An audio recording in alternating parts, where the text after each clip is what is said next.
we will go for the next point. What is the next point? Use your brain power. The question is asked in the use your brain power. What is the question? Assuming the acceleration in example number 2 above remain constant, how long will Mahendra take to move 1 centimeter toward the Virat?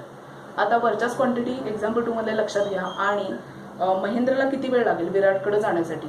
1 centimetre अंतर पार करण्यासाठी. दोघं बेंचवर बसलेले आहेत, friction 0 आहे, त्यामुळे दोघं एकमेकांकडे अट्रॅक्ट होत आहेत. आपण व्हेलॉसिटी काढलेली आहे एक्झाम्पल नंबर 2 मध्ये. आता brain power, use your brain power मध्ये किती वेळ लागेल महेंद्रला विराटकडे जाण्यासाठी? 1 सेंटीमीटर अंतर पार करण्यासाठी किती वेळ लागेल असा प्रश्न विचारलाय. Acceleration is given in example number 2.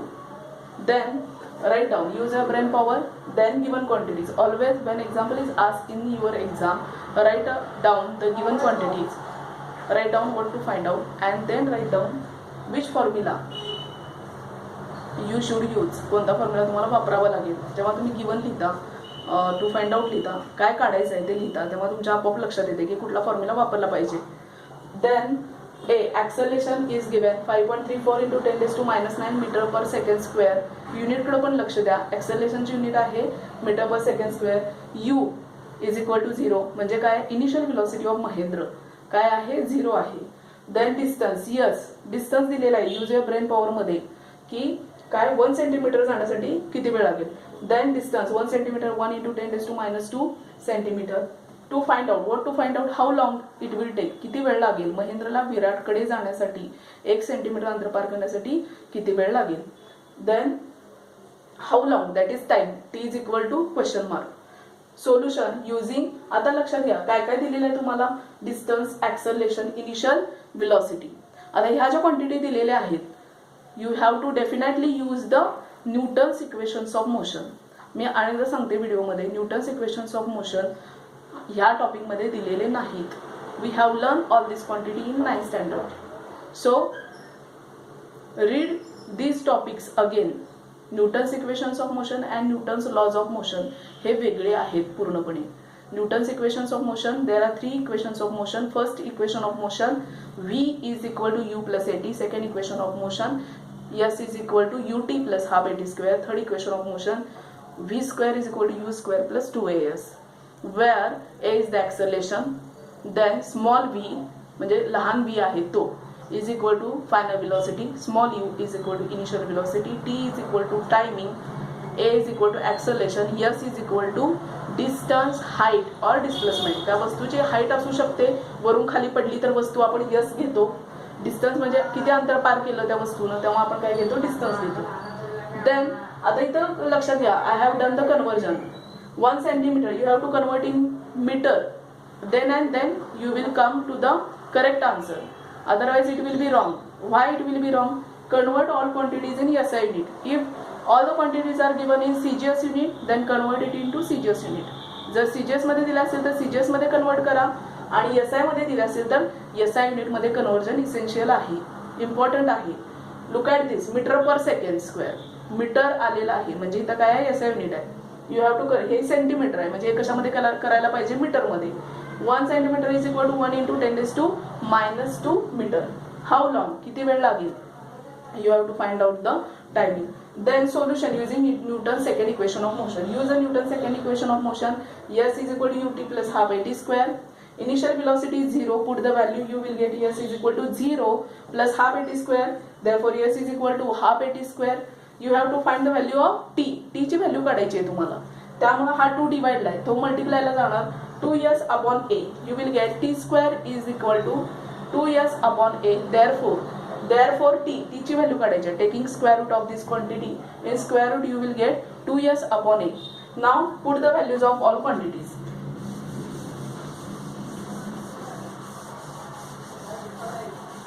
what we will get? t is equal to 2s upon a. Put all the values. Therefore t is equal to 2 into value of s, distance -2 meter, value of a 5.34 into 10 raised to -9 meter per second square. How to solve then this equation? आता 10 raised to -9 हा वरती जाणार, -2 आता 2 ला divide करायचा आहे 5.34 न. तुम्ही रफ मध्ये डिवाइड करावंच लागणार तुम्हाला. आता बिफोर दॅट आपण काय करूया, we will take 10⁻⁹ on the numerator. 10⁻⁹ numerator मध्ये जाणार तर तो काय होणार +9. therefore we will get therefore t is equal to 2 into 10⁻² into 10⁹ upon 5.34. बघा 10⁻² into 10⁹ you will get 10⁻⁷. हा रूल आहे मॅथ्स मध्ये. This is the rule. What is the rule? 10⁻² into 10⁹ you have learned the topic indices. जेव्हा 10⁻² into 10⁹ असेल तेव्हा काय करायची, ह्या वरच्यांची दोघांची ऍडिशन होते आणि मोठ्या संख्येचं चिन्ह येतं. त्यामुळे 10⁻² into 10⁹ then you will get 10⁻⁷. so in the numerator you have to write 10⁻⁷. then write the value of t. therefore t is equal to 2 into 10⁻⁷ upon 5.34. now we have to remove this point. therefore t is equal to, आता denominator मधला जर point घालवायचा असेल तर तेवढ्या वरती शून्य द्यायच्या न्यूमरेटरला. You will get 200 upon 534 into 10⁻⁷. then divide this quantity. 200 ला डिवाइड करा 534 on the rough page. you will get, me divide केलेला आहे. therefore t is equal to, in square root you will get 0.3745 into 10⁻⁷. you will get this quantity. after that therefore t is equal to, convert. आता 10⁻⁷ जे आहे ते square route मधनं बाहेर येऊ शकत नाही. इथं इव्हन नंबर पाहिजे. 10⁸ तर करा किंवा 10⁶ करा. आपण 6 करूया. आता 6 करताना हा पॉइंट पुन्हा तिकडे शिफ्ट करायचा.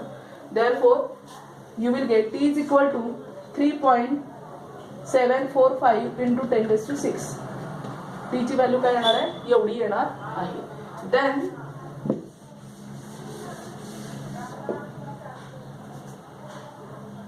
बघा, therefore t is equal to, in square root 3.745 into 10⁶ एवढी येणार आहे. आता तुम्हाला काय करायचं आहे, ह्याचा स्क्वेअर रूट काढायचा आहे. मग तुम्ही काय करायचं, रफ पेज वरती you have to do on the rough page की स्क्वेअर रूट कशाचा आहे. So normally you will get, what you will get, 1.935 into 10⁻³ second. this is the answer. therefore t is equal to, shift the point. जेव्हा 1.935 ला 10⁻³ म्हणजे 1000, 10⁻³ म्हणजे काय 1000. Always remember 10⁻² म्हणजे 100, 10⁻³ means 1000. Maths मध्ये हे आहे, हे लक्षात घ्या.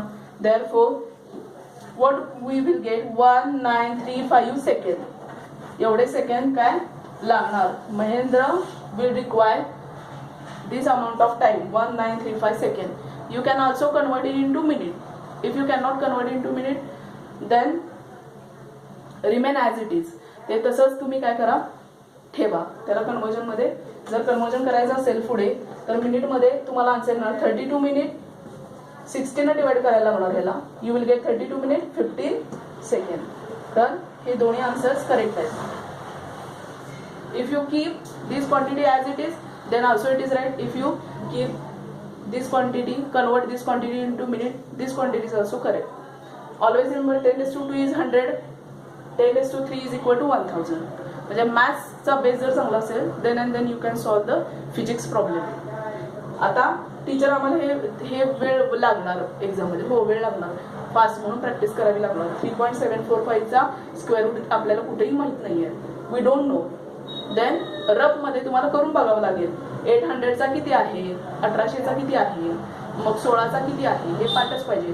बघा 16 चा जर तुम्ही म्हटला तर 256 म्हणजे नियरली आपल्याला 17, 18, 19 च्या मध्ये कुठेतरी ह्याचा स्क्वेअर रूट असणार.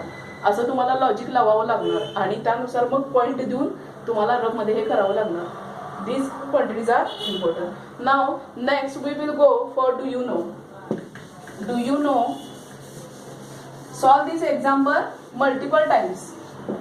solve this example. In physics, when you solve the maths, units are essential. You have to write the given quantities. To find out, use the formula, you will get the answer. Now for that, mathematical base is very important. How to shift the point, how to take denominator quantity on the numerator, what will happen. Then go through the indices topic. हे जे indices topic वगैरे जे आहेत त्यामध्ये गेल्यानंतर तो जर base पक्का असेल तर तुम्हाला सोडवता येणार. आता do you no, what is the do you no, काय तुम्हाला दिलेलं आहे बघा की लो अँड हाय टाइड्स, पृथ्वीवरती भरती आणि ओहोटी येते. Low and high tides, how this will happen.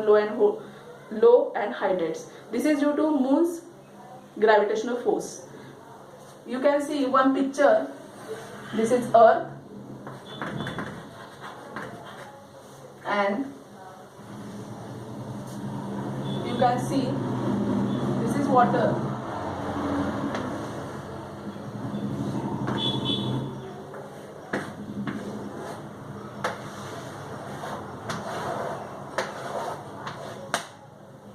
This is water.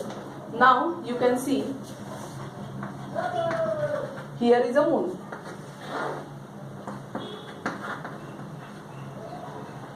The low and high tide occurs twice in a day. Then the level of water in the sea changes because of the gravitational force.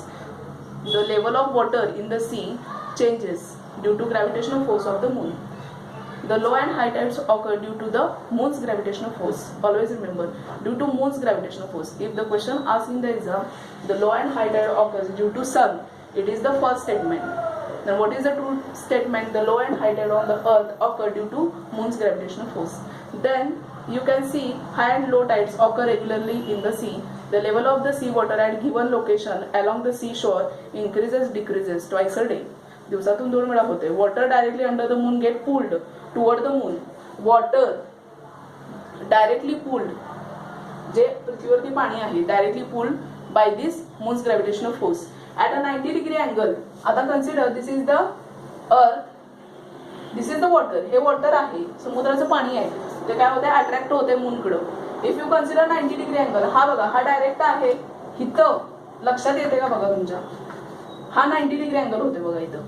आता if you consider this is 90 degree angle with the moon, then here water level is minimum. Water level इथं काय असणार आहे minimum. That is it is a low tide and the water which is come under directly contact with the moon gravitational force, then there is a high tide, and the water which is at a 90 degree level as considered to moon, or if you consider the moon, then this is low tide. म्हणजे हे काय आहे high tide आणि low tide at two places on the earth at 90 degree from the place of high tide.